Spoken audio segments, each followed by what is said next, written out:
وبشر الذین آمنوا، اور آپ خوشخبری سنائیں ایمان والوں کو۔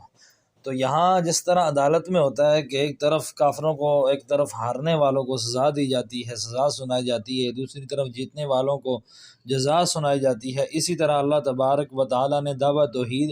ماننے والوں کو کیا کیا، سزا سنائی، اور نہ ماننے والوں کو کیا کیا، جو نہیں ماننے والے تھے ان کو سزا سنائی، جو ماننے والے تھے ان کو خوشخبری سنائی کہ ایمان والوں کے لیے خوشخبری ہے اور نیک اعمال کرنے والوں کے لیے ان لہم جنات تجری من تحت الانہار، کہ بے شک ان کے لیے باغات ہیں جن کے نیچے سے نہریں جاری ہیں۔ نیچے سے نہریں جانے کا مطلب یہ ہے تحت قصورہا و اشجارہا، یعنی ان محلات اور درختوں کے نیچے سے نہریں جاری ہیں، یا وہ نہریں پیک ہیں اور جس وقت یہ استعمال کرنا چاہیں اس وقت ان کو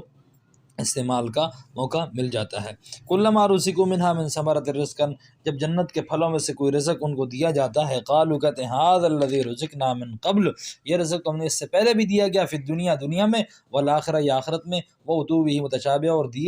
دیا گیا ہوتا ہے ان کو ان جیسا، یعنی فی اللون والصورۃ، صورت اور رنگ میں تو وہ پہلے جیسا ہوتا ہے لیکن ذائقے میں، تو میں اس طرح نہیں ہوتا۔ من قبل کا مطلب یہ ہے کہ دنیا میں جس طرح ہم مالٹے سیب چیزیں کھاتے ہیں، وہاں دیکھیں گے یہ دنیا والے مالٹے ہیں، لیکن جب کھائیں گے تو پتہ چلے گا کہ اس کا ذائقہ اور ہے، یہاں والوں کا ذائقہ اور تھا۔ والآخرہ، یہ تھوڑی دیر پہلے آخرت میں دیا تو کہا یہ تو ابھی کھایا ہے، کہا نہیں نہیں بھائی وہ کھایا، اس کا ذائقہ اور ہے۔ حضرت حسن رضی اللہ تعالیٰ عنہ فرماتے ہیں، یؤتی احدہم بالصحفہ، ایک کسی کو دیا جائے گا وہ کوئی کھانے کے لیے چیز، فیاکل، وہ اس کو کھائے گا، ثم یؤتا، پھر دوبارہ اس کو دیا جائے گا، فیقول، کہ ھذا الذی اوتینا من قبل، یہ تو اس سے پہلے مجھے دیا گیا ہے، فیقول الملک، کل کھاؤ سنگیا، فاللون واحد، اس کا رنگ تو ایک ہے لیکن ذائقہ کیا ہے، مختلف ہے۔ وَلَهُمْ فِيهَا أَزْوَاجٌ مُطَهَّرَةٌ، اور اسی طرح ان کے لیے جنت میں کیا ہوں گی، بیویاں ہوں گی پاکیزہ، اس سے مراد حوریں ہیں، اور یا اس کا ترجمہ کریں کہ مطہرہ، پاک بنائے گی تو حوری ترجمہ ہوگا، اور پاک کی گئی ترجمہ ہوگا، پھر دنیا والی جو بیویاں ہیں یہ مراد ہیں حیض، نفاس اور ان بیماریوں سے، تکبر سے، غصے سے، یہ وہاں پاک صاف ہو کر جائیں گی، اور مزے کے ساتھ تم ان کیا کرو گے، ان کے ساتھ زندگی گزارو گے، اور وہ تمام حوروں کی یہ عورت وہاں کیا ہوگی، سردار ہوگی۔ وَهُمْ فِيهَا خالدون، اور یہ ہمیشہ وہاں رہیں گے۔ سکون تبھی بندے کو ملتا ہے جب یہ سمجھے کہ یہ مکان مجھے ہمیشہ ملنا ہے۔ کرائے والے مکان کے اندر بندہ کیا کرتا ہے، سکون کے ساتھ زندگی گزار نہیں سکتا، روزانہ یہی ڈر ہوتا ہے کہ آج یہ مکان مجھ سے چھین لیا جائے گا۔ ان اللہ لا یستحی، لا یستحی اے لا یترکو، کہ اللہ نہیں چھوڑتا، یعنی اس حیا کا جو نتیجہ ہے وہ بیان کر رہے ہیں کہ اللہ نہیں چھوڑتا کہ وہ کیا کرے، مثال بیان کرے، ما بعوضۃ، مچھر کی، یا اس سے بھی کسی کم چیز حقیر مکان ہے، تو وہ بندہ ہمیشہ کس میں رہے گا، ٹینشن میں رہے گا، پریشانی میں رہے گا۔ تو جب ہمیشی کا مقام ہو تو وہاں بندے کو کیا ہوتا ہے، سکون ہوتا ہے۔ تو وہ یہ جنتی ہمیشہ جنت میں رہیں گے، کبھی جنت سے باہر نہیں آئیں گے۔ ان اللہ لا یستحی ان یضرب مثلا ما بعوضۃ فما فوقها،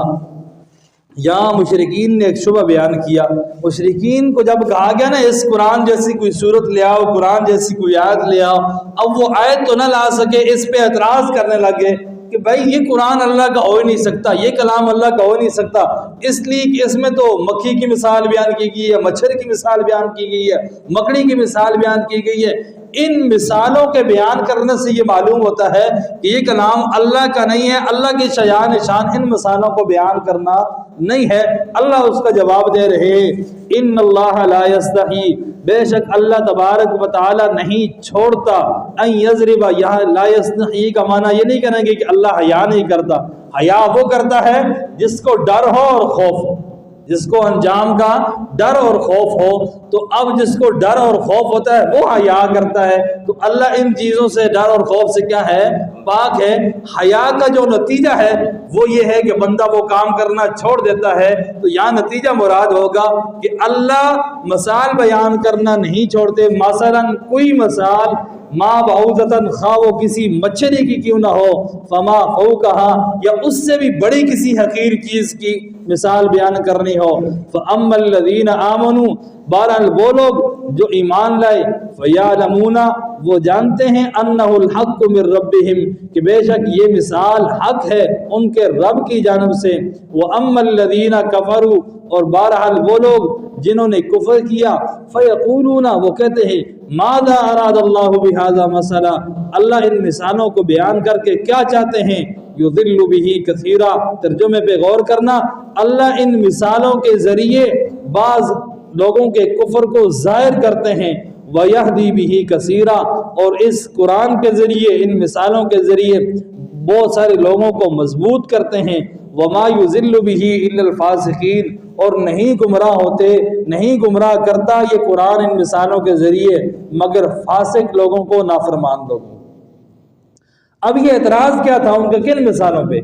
ایک تو سورہ عنکبوت کے اندر مکڑی کی مثال بیان ہوئی، اور دوسری مثال سورہ حج کے اندر اللہ تبارک و تعالیٰ نے بیان کی مچھر کی ہے، مکھی کی، کہ جن کو تم پکارتے ہو ان کو جمع کر لو، بس سارے کے سارے کیا کرے، مکھی پیدا کرے۔ اور یہ جو آپ نے پہلے مثالیں سنی، اللہ تبارک و تعالیٰ نے آگ کی مثال بیان کی، رات کی اور برق کی، گرج چمک کی، تو وہ کہنے لگے اللہ کی شان ان چیزوں کی مثالیں بیان کرنا نہیں ہے، تو اللہ نے کہا میں ان چیزوں کو بیان کروں گا، میں تم ان مثالوں کو بیان کروں گا۔ اللہ بیان کرے گا تو فائدہ کیا ہوگا ان مثالوں کا؟ ان مثال بیان کرنے کا کوئی فائدہ بھی ہے؟ تو اللہ نے کہا جی ہاں فائدہ بھی ہے، فائدہ یہ ہے یضل بہ کثیرا ویہدی بہ کثیرا۔ اب یہاں اس کا لفظی ترجمہ یہ ہے کہ ان مثالوں کے ذریعے اللہ گمراہ کرتا ہے بہت سارے لوگوں کو، یا یہ قرآن گمراہ کرتا ہے بہت سارے لوگوں کو اور ہدایت دیتا ہے بہت سارے لوگوں کو۔ لیکن یہاں یہ بات بھی سمجھ لیں کہ قرآن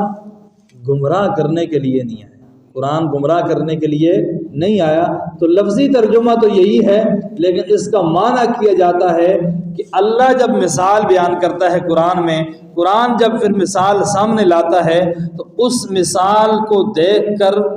کافروں کا کفر ظاہر ہوتا ہے، اور ایمان والوں کی ہدایت جو ہوتی ہے وہ زیادہ کیا ہوتی ہے، مضبوط ہوتی ہے۔ تو اس کے ذریعے یضل بہ کثیرا اللہ ظاہر کرتا ہے ان مثالوں کے ذریعے بہت سارے کافروں کا کفر، ویہدی بہ کثیرا اور ایمان والوں کو مضبوط کرتا ہے، وما یضل بہ الا الفاسقین اور نہیں گمراہ ہوتے مگر فاسق۔ فاسق وہ جو اللہ کی حدود سے نکل جائے، الخارجین عن طاعت اللہ، اللہ کی اطاعت سے نکل جائے۔ اسی کو جناب نبی کریم صلی اللہ علیہ وسلم نے حدیث کے اندر بیان فرمایا، ان اللہ یرفع بہذا الکتاب اقواما، کہ اللہ تبارک و تعالی اس کتاب کے ذریعے، اس قرآن کے ذریعے بعض قوموں کو کیا کرتے ہیں، بلندیاں عطا فرماتے ہیں، بعض قوموں کو کیا کرتے ہیں، بلندیاں اور مرتبے عطا فرماتے ہیں، وَيَضَعُ بِهِ آخَرِينَ اور اسی قرآن کے ذریعے بعض لوگوں کو کیا کرتے ہیں، نیچے کر دیتے ہیں، پست کر دیتے ہیں۔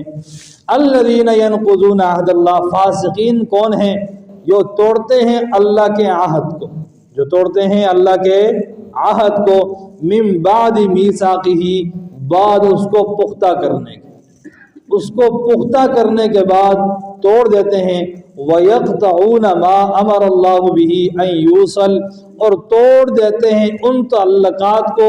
جن کو اللہ تبارک و تعالی نے جوڑنے کا حکم دیا ہے، وَيُفْسِدُونَ فِي الْأَرْضِ اور زمین کے اندر فساد کرتے ہیں، أُولَئِكَ هُمُ الْخَاسِرُونَ یہی لوگ ہیں خسارے والے۔